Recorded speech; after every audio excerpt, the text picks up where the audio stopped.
So according to a study published in the Nature Communications Journal, the average human has more than 6,000 thoughts per day. I don't know, maybe it's my racing mind, that seems a little low, but 6,000 thoughts a day.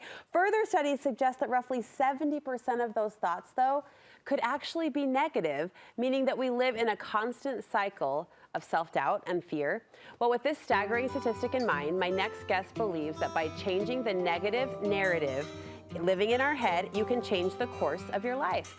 Author and speaker Becky Kemp is joining me to explain. It's great to meet you, sister. Hey, Brooke. So you believe, Becky, we all have a story constantly running in our head, and we don't even realize sometimes that story kind of skews negative. Yeah, well, just like what your statistic said, most of us have negative thinking. Our brains are wired to protect us, so they always look for the doubt, the struggle. And we can be intentional with our words and get out of the struggle by just leveraging our language. So because we're not aware of it, I think people, when you say change the narrative, right, in your head, I think people might think that would take some real extra effort and conscious cognitive thinking. Does it become habit, though, if you start to change your story or change your words? Does that slowly take over the way that you talk to yourself? Yeah, I mean, it's a practice, like anything. If you want to get good at playing the piano, you have to practice. If you want to change your story and you're not creating the results you want, I invite people to look at the words they're putting in their life, because those words have power. What might change if I change my words? Well, for me, I was 15 years ago stuck in some depression, anxiety. I'd always wanted to be a speaker, a writer. Never focused on any of those things. I had an experience, change your words, you can change your story, and now I'm speaking and writing, doing the things that I wanted to do. So it doesn't just change your life and all of a sudden, poof, but by putting your intention to what you want, what you think about, you bring about. Positive intention. Yes, positive. You've lived that, you've experienced that. And you've created a mindset framework that centers around the power of words. So tell me about this word effect. Yeah, so it's called, I have a book called The Word Effect, 7 Simple Words to Create Your Most Beautiful Life. And what I love to help people see is they're words that we already know. I haven't come up with new words. The 7 words are words that you practice putting on each and every day. Because we have to redirect. If we have all these thoughts a day and they tend to go negative, what happens is our brain is a processor. And if we're focused on the negative, guess what our brain tells us? More negative to see. So we get to redirect. We get to try to redirect. And so I have this acronym, TRY, today redirect your thoughts. So I teach people how to each day intentionally take 15 minutes a day to put on some positivity, especially to ourselves, because if we're positive to ourselves, then we can shine a light out to others. And affect those relationships and those people in our life we love and care for. Well, this first mind shift sounds simple, right, on paper, but it's just looking for good. Yes, yes. We have to focus on the good. And so a lot of times we want to create something new in our lives or do something, but you know what? We start telling ourselves all the things we can't do, right? We look at everyone else and see what they can do, and we start to compare ourselves. So I just teach people, start focusing on what you can do and celebrate your wins, and then focus on what I can do today to keep moving forward.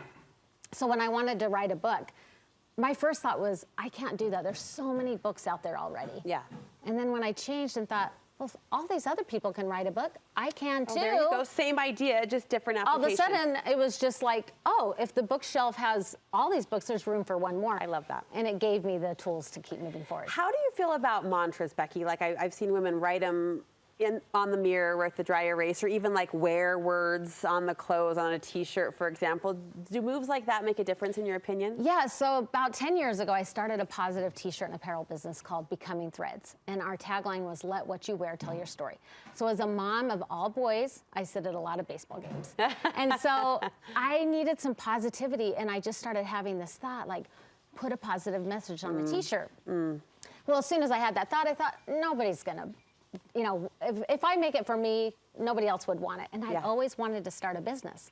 And I started having this idea, so then my sister-in-law and I put it together and we started. And we could actually walk into our closet every day and decide the words we were intentionally putting on. So you don't just need a t-shirt, but I think having small phrases, small slogans, words, quotes, they make a difference. As a journalist, right, my job would be, in simple description, to ask questions. And I do sometimes pause at our human mind's obsession with the why. Like, we want to know why, for good or for bad. Why did this happen? Why is this happening? Why is this being asked of me? But you believe, and I agree from a journalistic perspective, that how is the more powerful question. Yeah, so like I said, our brain is a processor and we have to learn to direct it. We become the CEO of our brain. So when we start focusing on how, we give our brain a tool to work towards solutions. When we focus on why, our brain starts to look for the obstacles. And the obstacles grow because what we focus on grows. And so for me, when I found out I was having my 4th boy, I was so sad because my plan was I wanted 2 boys and 2 girls. You're like, I love baseball games, but a dance recital would be nice. Exactly, yes. And my husband was thrilled because no dance recitals for him, right? Yeah.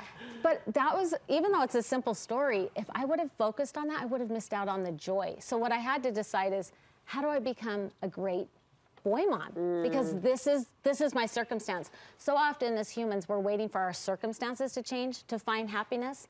But to find happiness starts from within. It's where we focus.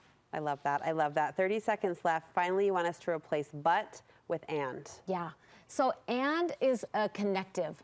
You know, so instead of like focusing on all the things we want to do, but what can I do and how am I going to do it, right? So focusing on moving forward. Our words are so powerful, and it's abundant thinking. So Wayne Dyer said this: if we tune into abundant thinking each day, our lives get better. But we have to tune into it, and helps us do that. I think the word abundance, there's a lot to learn in just that word. That's right? one of my 7 words. I love it. Oh, I didn't know that, but I love that word and how we live and how we approach life. There's so many lessons to derive from that. Thank you so much. Thank you. I want to call this a pep talk. That lands too light. You're speaking to some really deep themes that I know would help women. I know it's helped you as well.